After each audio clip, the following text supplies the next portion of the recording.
عطر الكلام ما قل ودل، واليوم نقول الحقيقة بلا لف ولا دوران حول ما خططت له الصهيونية العالمية وما هو في صدد تنفيذه الآن. المسألة يا سادة ليست تطبيعا ولا سلاما ولا بطيخ.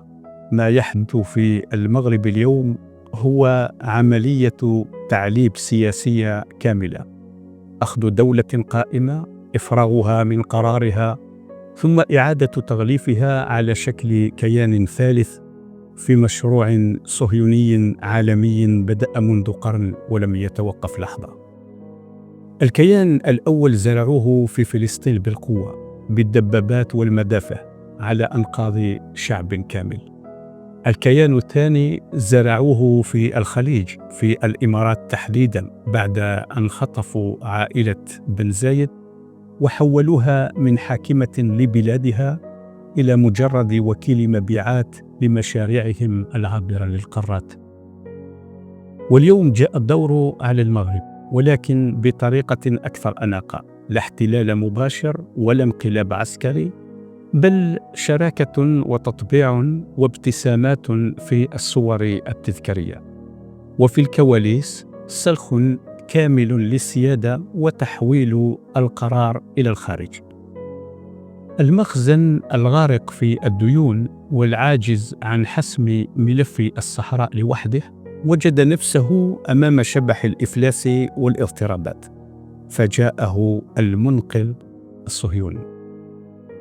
الصهيونية العالمية دخلت من الباب الكبير وقدمت الحماية مقابل التنازل عن القرار والثروات، ومنذ تلك اللحظة صار ملف الصحراء يدار في باريس وتل أبيب وواشنطن، والوزير المغربي يعود من الجولات الدبلوماسية وهو يقرأ من نصوص لم يكتب منها حرفا واحدا، لكن لأنهم خبراء في التخطيط بعيد المدى وضع الصهاينة خطة بديلة: هجرة يهودية غير معلنة نحو المغرب، شراء واستيلاء على الأراضي والعقارات، تملك قطاعات اقتصادية حساسة، حتى إذا تغير النظام يوما أو حاول الشعب استعادة زمام الأمور أو زمام المبادرة، يكون لديهم واقع ديموغرافي يتيح التدخل بحجة حماية حقوق الجالية اليهودية الكبيرة.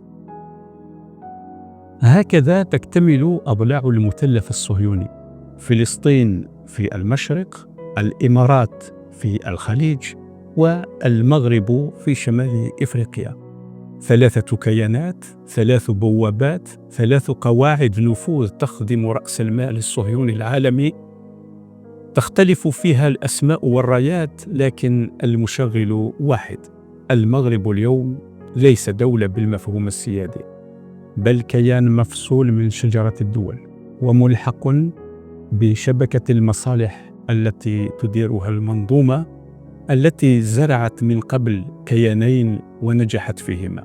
الفرق الوحيد أن الفلسطينيين يعرفون أنهم تحت احتلال، والإماراتيين يعرفون أنهم تحت وصاية، أما المغاربة فربما لم يكتشفوا بعد أنهم تحولوا إلى الكيان الثالث. إلى اللقاء.